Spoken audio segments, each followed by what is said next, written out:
Olá e bem-vinda! Hoje a gente vai mergulhar fundo em um componente do Cisco ACI que é, ao mesmo tempo, fundamental e uma fonte constante de dor de cabeça, o L2Out. Mais especificamente, o seu perfil de interface, o L2Ext LFP.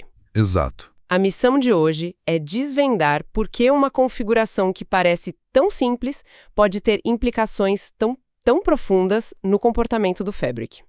A gente vai dissecar o que acontece no hardware quando um pacote cruza essa fronteira. Perfeito. É o ponto exato de demarcação. Muita da gente pensa no L2Out como uma simples ponte, sabe? Mas é muito mais. É onde a intenção lógica, que a gente define lá no EPIC, é compilada e programada no hardware do Leaf. É a tradução de estender esta bridge domain para uma ação concreta no ASIC. E é aí que os problemas começam. Eis aí. Uma má compreensão da mecânica interna, de como um frame 802.1Q é processado, validado e encapsulado em VXLAN nesse ponto de entrada, é a causa raiz da maioria dos problemas. Então é essa mecânica no nível do hardware que vamos investigar a fundo hoje. Exatamente essa. Ótimo. Vamos começar então por um princípio que as fontes martelam bastante. O L2Out não cria interfaces, ele as consome. Isso soa um pouco como jargão, mas eu imagino que exista uma razão de arquitetura muito forte por trás disso, né? Com certeza. É a base de todo modelo de automação do ACI. Reforça o desacoplamento total entre o underlay físico e o overlay lógico. Pensa na Access Policy Chain. Os VLAN pools, domínios, AE, EPs, tudo aquilo. A fundação da casa. Isso. É a fundação. É ali que você define de forma reutilizável todas as características físicas. Esta porta é 10 GB, usa LSCP, fala CDP, pertence ao Leaf 101. O L2Out Leaf Pref não mexe em nada disso. Ele é um objeto puramente lógico. Ele só chega e diz, ok, naquela fundação física que já foi construída, eu quero aplicar este contexto de camada 2. Ele apenas referencia um objeto que já existe. Exato. E isso evita o caos de ter múltiplos domínios de política tentando configurar a mesma porta física de maneiras conflitantes. Entendi. A política de acesso define o hardware virtual e o L2Out define o serviço lógico que vai rodar em cima. E falando em hardware virtual, o cenário mais robusto, o padrão de ouro, é um VPC. E aqui eu já vi muito problema acontecer. As pessoas vão na GUI do L2Out, apontam para a porta ET11 do Leaf 101 e para ET11 do Leaf 102. Ah, sim. E acham que configuraram um L2Out sobre um VPC. Porque essa abordagem é uma receita para o desastre. É uma armadilha clássica, e as consequências são graves. O desastre acontece porque, ao configurar as portas individualmente, você está dizendo para o ACI tratar esses duros links como caminhos L2. Bom, completamente independentes. Que, por acaso, terminam na mesma bridge domain. Isso. O ACI não tem como saber que eles fazem parte de um único domínio de falha L2 do ponto de vista do switch externo. O jeito certo é usar o objeto Path Topology. Pense nele como um ponteiro. Ao usar esse ponteiro, você está instruindo o APIC. Qualquer política aplicada aqui deve ser consistentemente compilada e sincronizada em ambos os leafs do par VPC. E se não fizer isso, o que acontece no data plane? Você começa a ver o que a gente chama de bouncy entries. O Fabric pode aprender o mesmo endereço MAC de um servidor externo, ora pelo VTEP do Leaf 101, ora pelo do 102.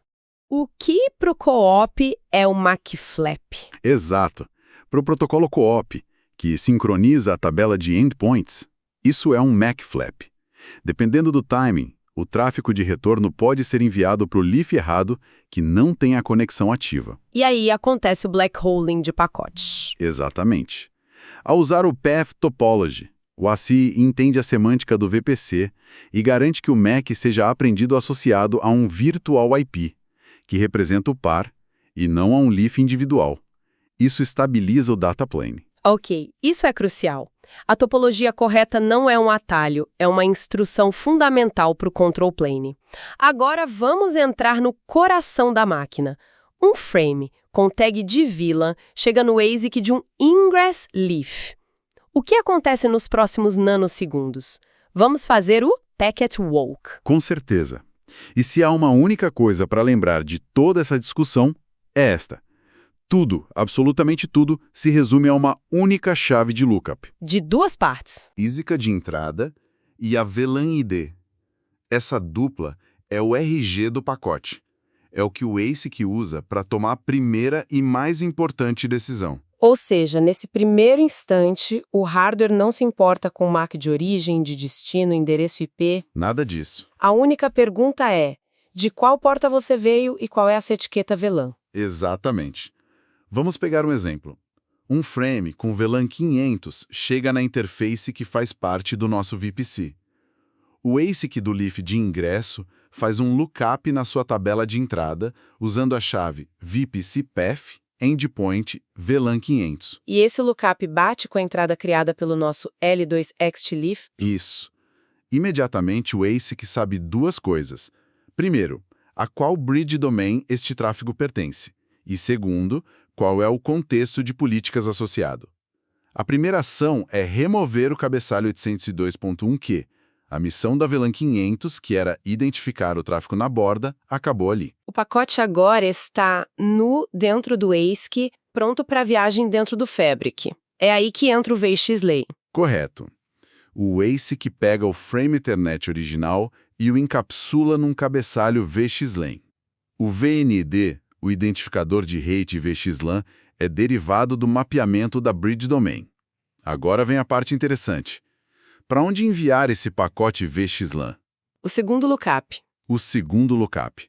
O ASIC pega o endereço MAC de destino do frame original e faz um lookup na sua cópia local da Global Station Table. Que é essencialmente a lista telefônica do Fabric, mantida consistente em todos os leafs pelo COLP, né? O protocolo de fofoca. Perfeitamente colocado. O resultado desse lookup na Station Table é o endereço IP do VTEP do Egress Leaf, o switch onde o MAC de destino foi apreendido. Esse endereço IP se torna o destino do cabeçalho UDP externo do nosso pacote VXLAN. A partir daí, o pacote é enviado para um spine. Que age como um roteador de trânsito IP super rápido. Exato. O spine só olha para esse IP de destino externo, roteia o pacote para o VTEP correto e não tem a menor ideia do que está encapsulado lá dentro. Essa caminhada do pacote deixa claro como o L2X LIPP é, na prática, o programador da primeira tabela de decisão do ASIC. Mas ele faz mais do que mapear VLANs. Ele também aplica políticas de borda, como STP e IGMP Snooping. E as fontes são enfáticas sobre a necessidade de BPDU guard ou filter. Isso parece contraintuitivo. O ACI não roda Spanning Tree, então por que ele se importaria em receber BPDUs? A preocupação não é com loops dentro do ACI. Isso é prevenido por design. A preocupação é proteger a estabilidade do Fabric contra o caos de uma rede L2 externa. Imagina que um switch legado, conectado a esse L2 out, tem uma mudança de topologia e dispara um TCN, um Topology Change Notification. Certo. Se esse TCN BPDU chegar ao leaf do ACI e não for filtrado, o ACI, por padrão, o interpreta como um sinal para fazer um flush de todos os endereços MAC apreendidos naquela bridge domain. E as consequências disso são péssimas, eu imagino. Desastrosas para a performance. De repente, todo o tráfego unicast dentro daquela BD, que antes era encaminhado diretamente, se torna tráfego BAN. Broadcast, Unknown Unicast, Multicast. Isso. E esse tráfego é inundado por toda a bridge domain usando a árvore de multicast, consumindo banda e CPU em todos os leafs onde aquela BD existe. Basicamente, uma instabilidade externa causou uma tempestade interna. Exatamente.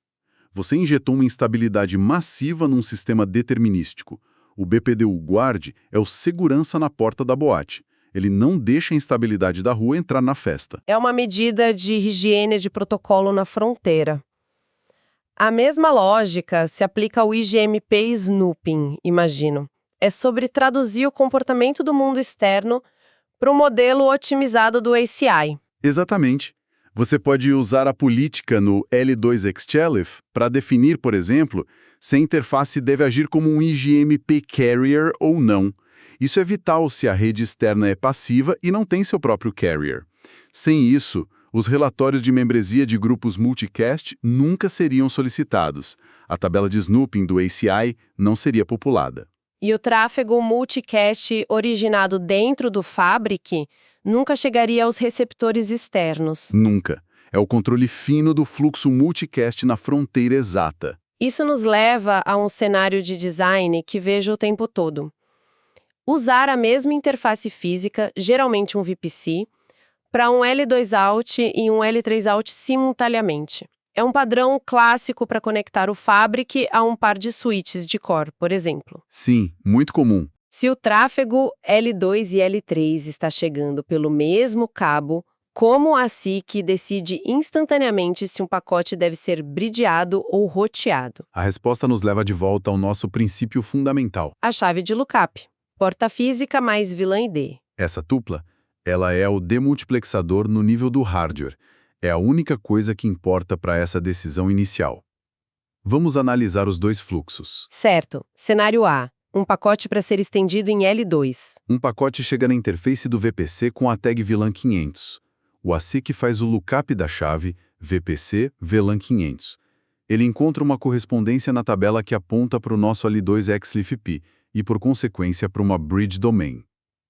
O conjunto de instruções para o hardware é claro. Isto é tráfego L2. Remova a tag, faça um lookup do MAC de destino na Station Table e encapsule em VXLAN. Fim da história. Agora o cenário B. Um pacote para ser roteado chegando no mesmo VPC. Um segundo depois, outro pacote chega na mesma interface, mas agora com a tag VLAN 600. O ASIC faz o lookup da chave VPC VLAN 600. Desta vez, a correspondência na tabela aponta para uma configuração completamente diferente. Uma subinterface roteada, associada a um L3Out e a uma VRF. Um pipeline de processamento totalmente diferente. Totalmente. As instruções são: isto é tráfego L3. Verifique o MAC de destino contra o MAC da SVI, valide o checksum do IP, decremente o TTL e faça um lookup do IP de destino na tabela de roteamento da VRF. Então, o mesmo silício, na mesma porta, executa duas lógicas de encaminhamento completamente diferentes. E a única coisa que diferencia os dois caminhos é a VLAN ID. Isso também explica a restrição crítica? Exato.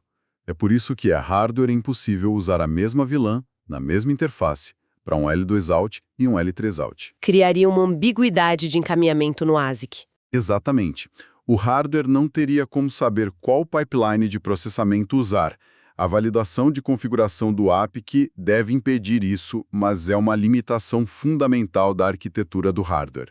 A VLAN é o árbitro. Resumindo, então, o L2XChel IFP está longe de ser uma simples atribuição de porta. Ele é o ponto de demarcação de política, o tradutor de encapsulamento e o porteiro de segurança do Fabric. Sim. É onde o ASIC toma a decisão mais fundamental sobre um pacote baseando-se unicamente na combinação de porta e VLAN, para determinar se o destino daquele fluxo é um domínio de bridging ou um domínio de routing. Perfeitamente resumido.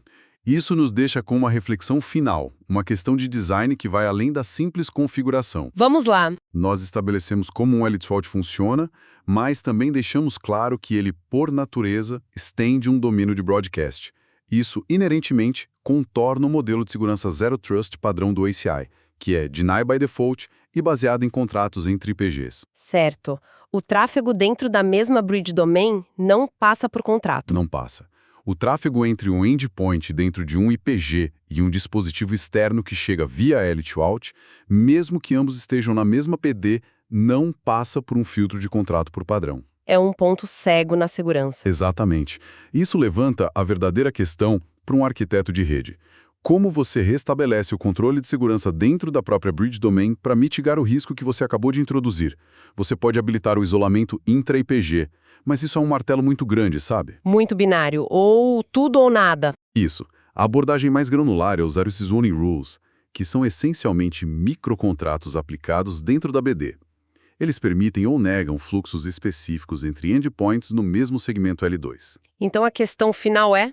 A questão é, quando e como aplicar essas regras para garantir que a extensão da conectividade L2 não se torne uma porta aberta na sua postura de segurança? É aí que o design de um L2 Out deixa de ser um exercício de conectividade e se torna um desafio de arquitetura de segurança.